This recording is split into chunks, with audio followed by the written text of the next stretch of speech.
In the days long before our time, the world was not as it is now. The generations of men multiplied upon the earth, and yet with their growth came corruption. The hearts of many turned away from their Maker. Violence filled the land, and cruelty spread among families and neighbors. The beauty of creation was stained by human pride and selfishness, and the earth itself seemed to groan beneath the weight of mankind's choices. Among that noise and darkness there lived a man named Noah. His days were not untouched by sorrow, for he too inhabited a world darkened by evil. Yet Noah was different in a way that matters most. In the quiet places of his life he sought after God. He walked with reverence, his conduct marked by honesty and steady obedience. While those about him moved in selfishness and vain imaginings, Noah's heart remained fixed toward heaven. The eyes of the Lord surveyed the earth. What he observed grieved him deeply. Humanity's thoughts had become corrupt, and the ground was filled with violence. Still, amid that corruption, Noah found favor in the sight of the Lord. By a mercy beyond his merit, Noah was counted righteous in his generation, a man whose life testified to the possibility of faith even in a season of decline. One day, in the hush that follows decision, God spoke to Noah. The voice from above carried both sorrow and purpose. God revealed that the end of all flesh had come before him, because the earth was filled with violence. Yet within that decree there was a provision of preservation.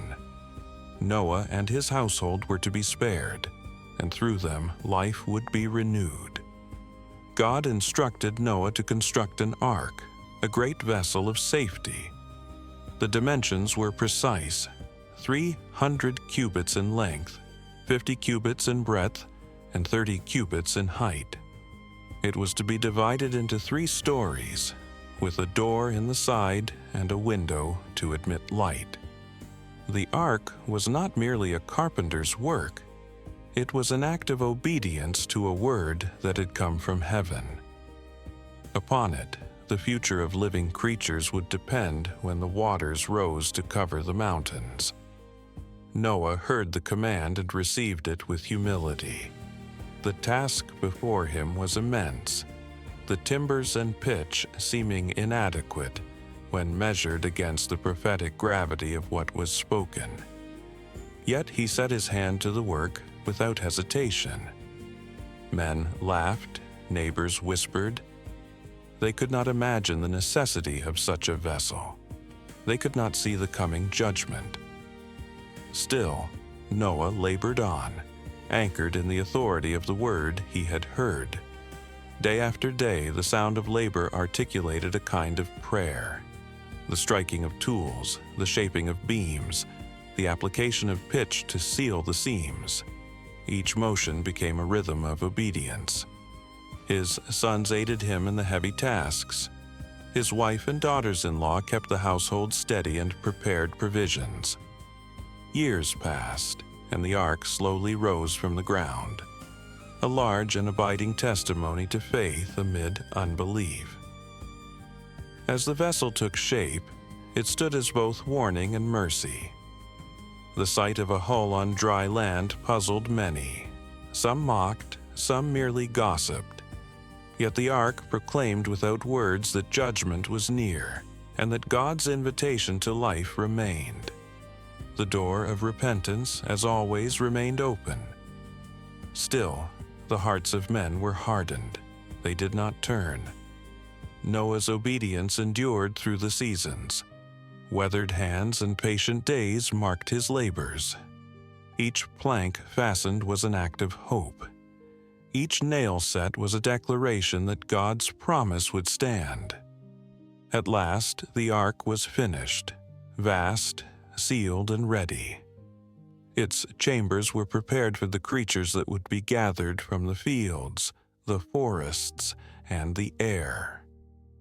The timber glistened where pitch had been applied, and its interior spaces were readied to house the diverse life entrusted to it. God then spoke further, giving instructions about those to be carried within the ark. From the clean beasts there were to be 7 pairs, male and female, and from the beasts that were not clean, pairs by 2s, birds likewise, in their appointed numbers, so that seed might be preserved.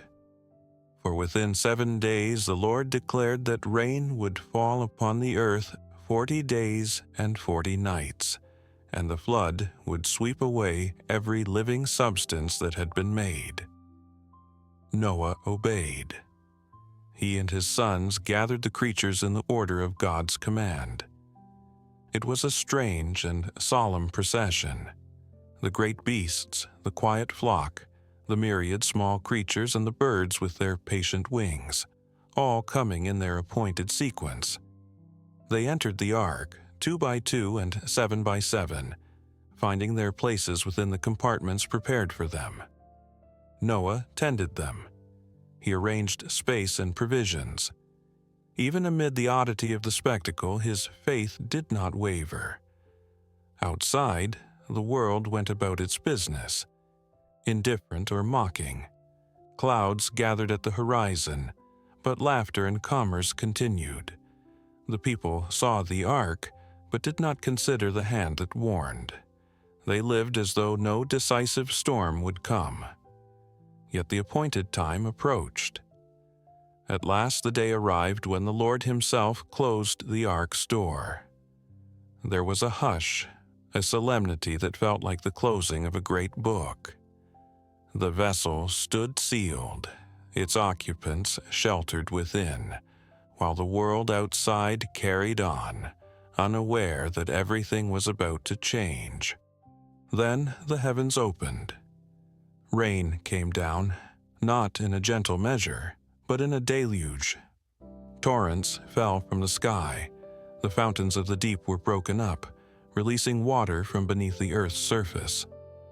Rivers swelled, valleys were filled, and the ground yielded as the flood surged over all that lay below. Initially, some perhaps hoped it would pass. Before long, however, the scale of the judgment was unmistakable. For 40 days and 40 nights the rains fell. The waters prevailed and rose above the highest hills under the whole heaven. The ark was lifted, borne upon the waters, and the familiar contours of land were swallowed beneath an immense and unending sea. No living thing remained apart from those within the ark. Birds, beasts, creeping things, and men, outside, perished. The sound of the storm was relentless, a fierce, steady percussion upon the wooden roof. Yet within those walls there was an order and a care that preserved life when the earth itself seemed to be undone. Inside the ark, time lost its familiar measure. Day and night bled together without sun or firm ground to mark their passage.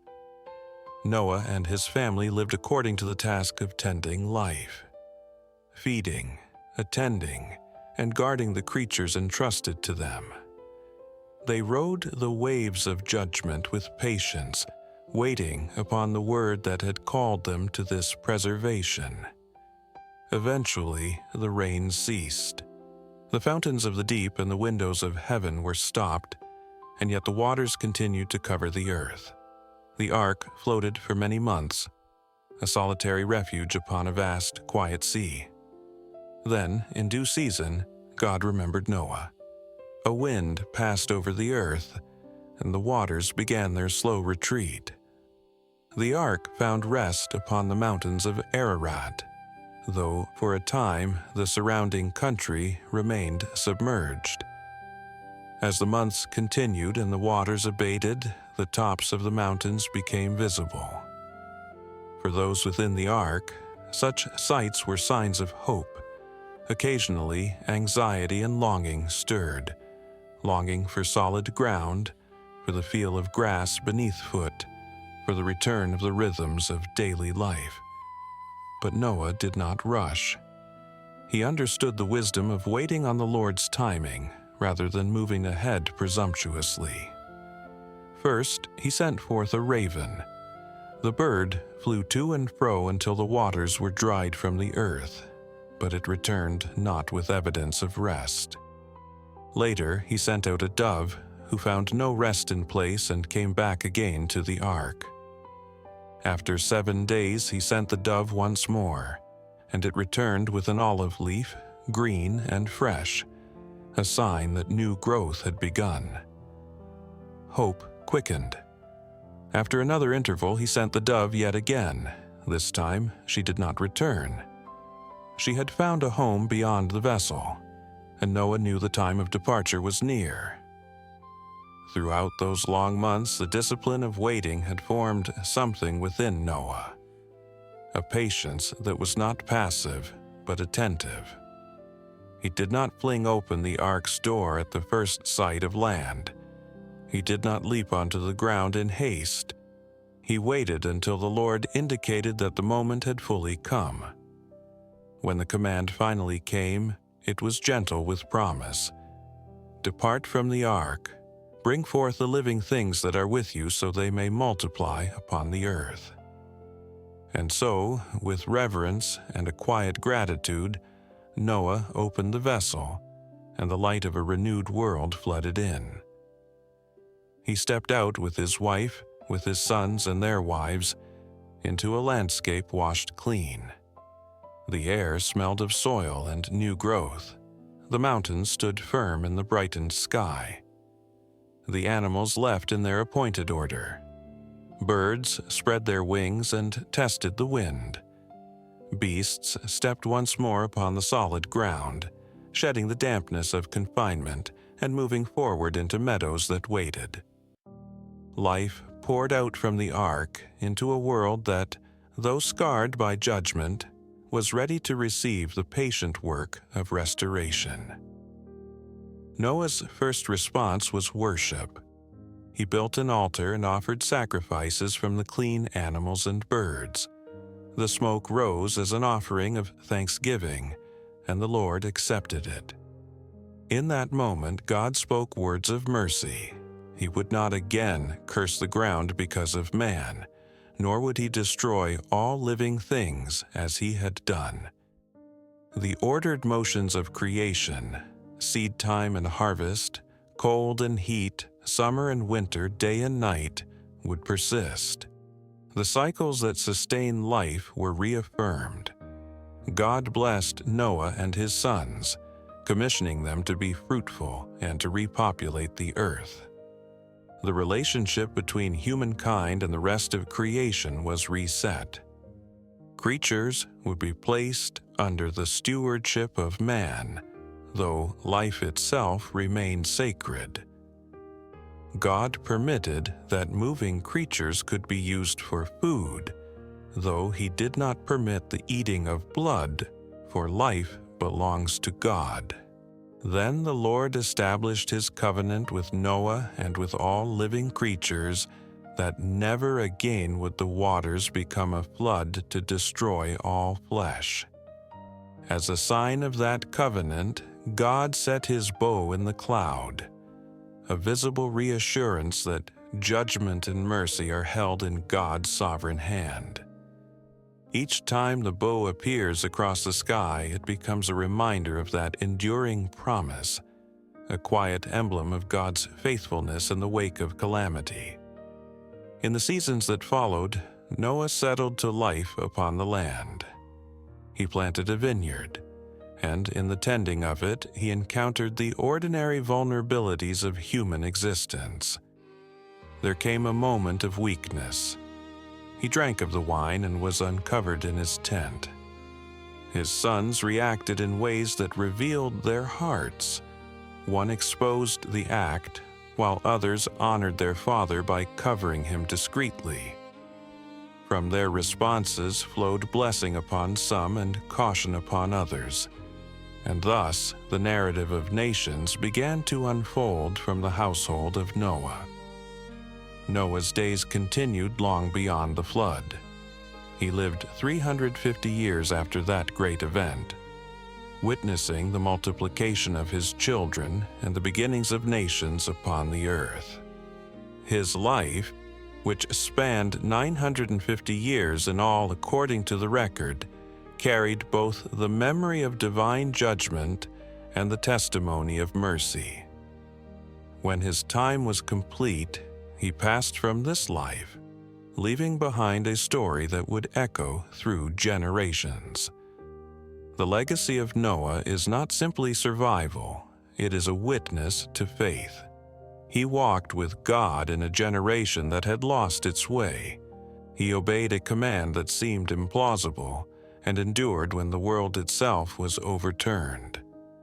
Through him, the continuity of life was preserved. The ark that rested upon the mountains became a silent monument to obedience, weathered, remembered, and retold.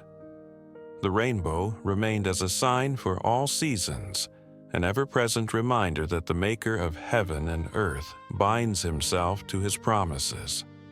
So the story of Noah closes not with despair, but with renewal. The earth continued in its appointed rhythms, seed time and harvest, day and night, carrying forward the work of life under God's sustaining word.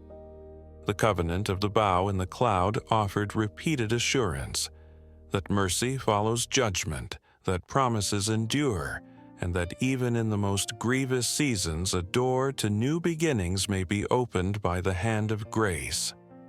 This account rests as a testimony that a single life lived in quiet fidelity can alter the course of generations. That in the midst of human failure, the steadfastness of God's mercy remains, and that from destruction, with patient providence, a new creation may arise.